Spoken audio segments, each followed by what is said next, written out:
تمخض الجبل فولد فأرا. La montagne a accouché d'une souris. هكذا يمكن أن نلخص البيان الذي طلعت به علينا جامعة كرة القدم لتقول بأن الجامعة جددت الثقة في وليد الركراكي مدربا للمنتخب المغربي 6 أيام بعد الإقصاء أمام جنوب إفريقيا. انتظرنا أيام وأيام، انتظرنا مواقف، انتظرنا تصريحات، وإذا به يتم إشعارنا من خلال بلاغ بدون صور، بدون أي شيء، بدون تصريح شفهي، فقط ببلاغ على أن الثقة جددت في وليد الركراكي.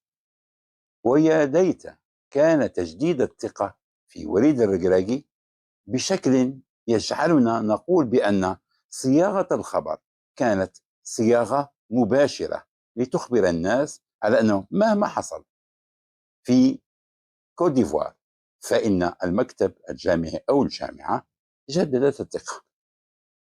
البيان الذي خرجت به علينا الجامعة يقول بأن فوز الرجع عقد بوصفه رئيس الجامعة ورئيس لجنة المنتخبات اجتماعات تقييمية بخصوص مشاركة المنتخب المغربي على مستوى الاستعداد، على مستوى النتائج و 6 أيام لنقوم باجتماعات تقييمية. وتقييمية لماذا؟ للاستعداد. ألم يكن على علم بأن الاستعداد دار على أحسن ما يرام، وأنه هو الذي كان مسؤول على كل هذه الإجراءات، وأن المنتخب وضع في وضع مثالي في الكوت ديفوار 6 أيام حتى نعرف هل استعد بشكل جيد، هل هذه الجوانب التحضيرية كانت جيدة، ما هي النتائج التي أسفرت عنها المشاركة. كل هذا نحتاج إلى 6 أيام. ثم تأتي الفقرة الثانية من البيان يلح فيها على ضرورة مواصلة العمل. وفي الفقرة ما قبل الأخيرة الثالثة يقول تم تجديد الثقة في وليد الركراكي. أنا لا أعرف من صاغ هذا البيان، ولا أعرف من هم الذين يشتغلون مع الجامعة الملكية المغربية، ولكن بحكم تجربتي في هذا الميدان، ميدان الإعلام، حينما يتخذ قرار من هذا النوع تكون الكلمة الأولى في صياغة البيان هي كالتالي: قررت الجامعة الملكية المغربية تجديد الثقة في وليد الركراكي. هذا هو الخبر. الخبر ليس أن اجتمع وقيم وقام باجتماعات وتمت المطالبة بمواصلة العمل وتم الإلحاح على هذا الجانب. هذا كله كلام إنشائي لا يفيد الموضوع. الموضوع هو تجديد الثقة في وليد الركراكي. ولذلك صياغة هذا البيان صياغة ضبابية، صياغة غامضة.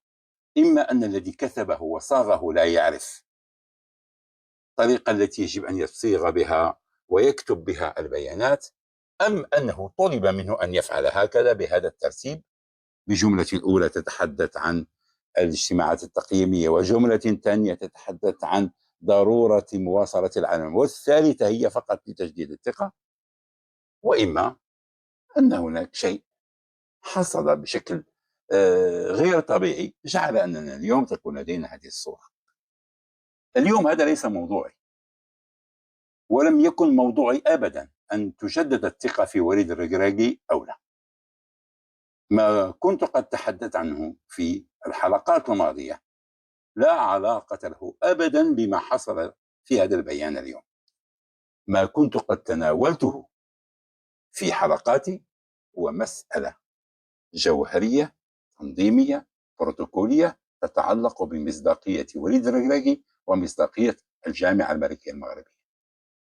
ويبدو اليوم من خلال هذا البيان أن وليد الركراكي خسر مصداقيته، والجامعة الملكية المغربية في صورة رئيسها فوز الرجع خسرت أيضا مصداقيتها. وسأشرح لكم لماذا وكيف. ما كنت قد طالبت به وأعيدها للمرة المليون حتى يفهم بعض المهرجين ويفهموا معنى الكلام، وبإمكانهم أن يعودوا إلى الفيديوهات السابقة. أنا لم أطالب برحيل وليد الركراكي، فهمتموها؟ لم أطلب أبدا أن يرحل وليد الركراكي. ستقولون بماذا طالبت؟ أنا طالبت باستقالة مكتوبة إلى رئيس الجامعة وفاء للعهد الذي قطعه على نفسه وليد الركراكي، وطنيا من خلال مؤتمرات صحفية، ودوليا من خلال مقابلات على مستوى الإذاعات والتلفزيونات في أوروبا وبالأخص فرنسا. والعنوان كان واضح: الاستقالة التزام أدبي وأخلاقي ورياضي. ولم أقل أبدا مطلب أخلاقي كما روج البعض. عملية تحريف كلامي سهل جدا، ولكن إذا حرفت فهناك دليل. حبل الكذب قصير لكل الذين يتجرؤون على تزييف الحقيقة. أنا رجل أؤمن بالحوار، وأنا رجل أمنح في صفحتي على قناتي هامش التعليقات، وبإمكاني أن أغلقه، ورغم ذلك أتركه، لأنني مؤمن بأن هناك رأي آخر، وبأنني أنا لا أملك الحقيقة. وإذا كان بعض الأغبياء يعتقدون أنهم بالتطاول على شخص ما سيحدون من حريته في التعبير وفي الكلام، فهم مخطئون. أنا رجل أؤمن بالاختلاف، أنجز موضوع، أقدم محتوى تتفق معه، لا تتفق معه هذا أمر يتعلق بك. تكون لي لقاءات مع إعلاميين كما حدث مع رضوان الرمداني في بدون لغة خشب، سئلت وأجبت. إجاباتي لا تعني أنني أملك الحقيقة المطلقة في كلامي، ولكن أن تحرف الإجابات ويقال على أنني قلت بأن رحيل وليد الركراكي أو استقالة وليد الركراكي مطلب أخلاقي، هذا الكلام لم يصدر عني أبدا. إذا كان أي شخص يحاول أن يزيف الحقيقة فيجب أولا أن يخجل من نفسه، لأن الناس تعرف أنه زيف كلام، حور الكلام. الكلام لم يكن أبدا بالصيغة التي قيلت، أن الاستقالة مطلب أخلاقي. وبعد ذلك ماذا تعني كلمة مطلب أخلاقي؟ ليس هناك مطلب أخلاقي. تقول لي التزام أخلاقي، أقول لك نعم، ولكن أن تقول لي مطلب أخلاقي غير موجود. العنوان موجود: التزام أخلاقي وأدبي، وفي الحلقة أقول رياضي، ولكن لم أقل أبدا مطلب أخلاقي. لذلك لا تركبوا على الموجة، لا تحاولوا أن تصطادوا في الماء العكر. أنا رجل إعلامي قضيت 45 سنة، وهناك من يتحدث اليوم وحينما كنت أنا أشتغل لي سنوات لم يكن قد ولد آنذاك. ولذلك نحن الجيل الذي تربينا لم نكن نتطاول على الجيل الذي سبقنا، على ما كنا نسميهم الرواد، على أساتذتنا في المهنة. أنا لا أتحدث عن المهرجين الذين لا علاقة لهم بالإعلام، ولكن أتحدث عن بعض الأشخاص الذين لا يفهمون. إذا كانت لديهم مشكلة في الفهم فهذه ليست مسؤوليتي، أنا مسؤول عما أقول ولست مسؤولا عما تفهمون. هناك البعض حباهم الله بنعمة البصيرة والبصر، ولكن هناك من اقتصر وعيهم في البصر وليس في البصيرة. القراءة الجيدة للأشياء وفهم الأشياء يعفيك من التعليقات أحيانا. حينما تفهم جيدا وتستمع جيدا أحيانا لا تحتاج إلى تعليق، وحينما تعلق بوعي، تعلق باحترام. ويبدو لي أننا كنت أنا ألاحظ منذ عودتي للمغرب أن الأخلاق تردت، أن التطاول أصبح كبيرا، أن السب والشتم أصبح عملة متداولة في شوارع المغرب. المواقع، الفيديوهات على منصات التواصل الاجتماعي، لكن لم أكن أتخيل أن هذا الموضوع يصل إلى إعلاميين من المفترض أن يكونوا على درجة عالية من الاحترام المتبادل لزملائهم في المهنة. إذا أنا تحدثت عن هذا الموضوع، ولم يكن يهمني ما حدث في البلاغ تجديد الثقة في وليد الركراكي. أنا قلت يقدم الاستقالة كما وعد، يتم البث فيها، إما تقبل أو لا تقبل، ثم بعد ذلك هذا شأنهم، يجددون لا يجددون، يختارون مدرب آخر، يأتون بالمساعد، يغيرون المنظومة، هذا أمرهم الداخلي. أنا أتحدث عن جزئية في التعاقد. واليوم من خلال البيان قلت لكم ضربت مصداقية فوزي القجع وضربت مصداقية وليد الركراكي. نبدأ أولا فوزي القجع، وأنا أتحدث عن الرجل كرئيس الجامعة الملكية المغربية ورئيس لجنة المنتخبات، ولا أتحدث عنه أبدا كوزير مكلف بالميزانية أو اختصاصات أخرى لديه. نتحدث عن كرة القدم وعن اختصاصاته على مستوى كرة القدم. لماذا فقد المصداقية ستقولون؟ سأقول لكم بكل بساطة أنه يوم تقديم وليد الركراكي تحدث في خطاب طويل عريض عن أن العقد، هكذا بدأ، العقد الذي يجمع الجامعة بوليد الركراكي هو عقد أهداف، يبدأ من كأس العالم وينتهي في كأس العالم، أو قبل ربما كأس العالم في 2026، قد ينتهي ربما قبل كأس العالم. يشرح هذه الجزئية هو حينما قدم وليد الركراكي، ولكن أصر على الهدف المهم وهو الوصول إلى الدور نصف النهائي كحد أدنى. لا يمكن أن نقبل بمشاركة غير الوصول إلى المربع الذهبي. كيف يمكن لرجل حدد أهداف في عقد أن يتخلى عن هذه الأهداف اليوم، ولا يأتي ليحاسب من تعاقد معه على هذه الأهداف؟ بخروج هذا البلاغ اليوم لا يمكن لفوزي القجع أن يتحدث مستقبلا عن عقد أهداف، لأنه ضربه في مهده. ما كان حريا به أن يفعل، وهو رجل يعرف قيمة المؤسسات ويلح على مأسسة المنظمات الكروية والجمعيات الرياضية، ويتحدث عن أفق احترافي، كان عليه أن يطلب من وليد أن يقدم الاستقالة، ثم بعد ذلك هو كرئيس جامعة يبث في هذه الاستقالة، لأن هناك أعراف، هناك بروتوكول، هناك تفاصيل يجب أن يتم احترامها.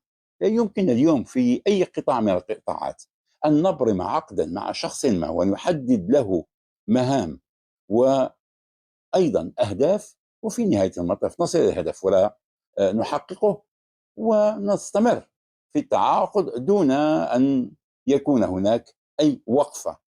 يجب أن يشرح لنا المعني بالأمر ماذا حدث ويقدم استقالته. آنذاك يبقى من صلاحيات فوزي القجع أن يقبلها أو أن يرفضها أو أن يطلب منه أن يجدد، أو ربما يمدد له حتى أكثر من 2026.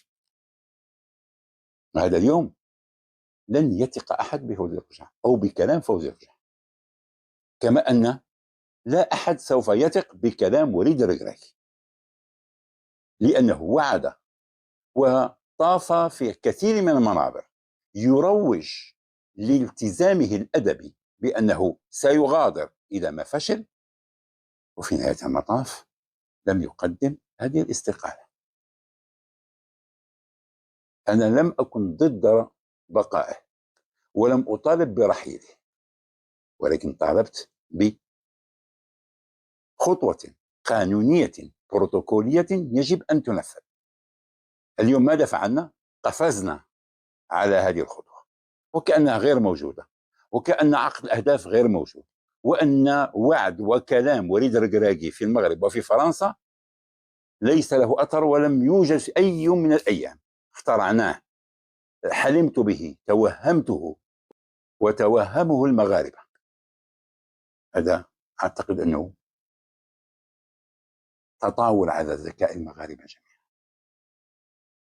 لا يمكن اليوم أن نقبل بأن نكون فقط كومبارس في هذه المنظومة.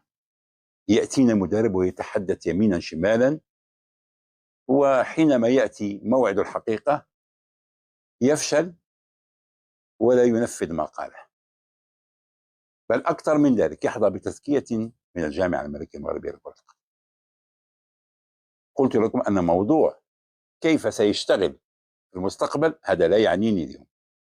ما يعنيني اليوم هو أننا كرسنا ما كان يتم الترويج له بأن العلاقات هي التي تحكم عمل الجامعة وعمل المنتخب. هذا شيء غير مقبول أبدا، لا رياضيا ولا أخلاقيا ولا أدبيا. الجامعة الملكية المغربية هي مؤسسة تشتغل بمعايير يفترض أن تكون معايير شفافة ولديها عقود، تماما كما يحدث في ميزانية الجامعة. في كل مرة يقوم الجهاز الساهر على الكرة بعملية افتحاص. تخيلوا معي لو لم تكن عملية الافتحاص هذه، ستكون الشكوك تحوم حول هذا وهذا وهذا وحول هذا المبلغ وحول هذه السفرية إلى آخره. أعتقد أن فوزي القجع يشتغل في الحقل الحكومي ويعرف قيمة احترام المواثيق واحترام العقود واحترام الأهداف، ويعرف أدبيات المهنة. لا أفهم لماذا 6 أيام بدت لي مدة زمنية طويلة جدا، وربما لا أقول أن لدي تأكيد أو لدي معلومات. أنا لدي إحساس بأن هذه المدة الزمنية لم تكن لتقييم مشاركة المنتخب المغربي أو استعداداته لكأس أفريقيا، ولكن كان فوزي قجع ينتظر تعليمات. لم يكن بمقدوره هو أن يتخذ القرار بمفرده. هناك جهات أكبر من فوزي قجع. خلص في نهاية المطاف إلى أن تصل إليه المعلومة ويعلنها اليوم. ما كان مأمولا هو أن نشاهد الخطوات العملية لنؤسس لعلاقة جديدة بين المدربين والجامعة، ونؤسس على تعامل جديد فيه الشفافية وفيه المصداقية.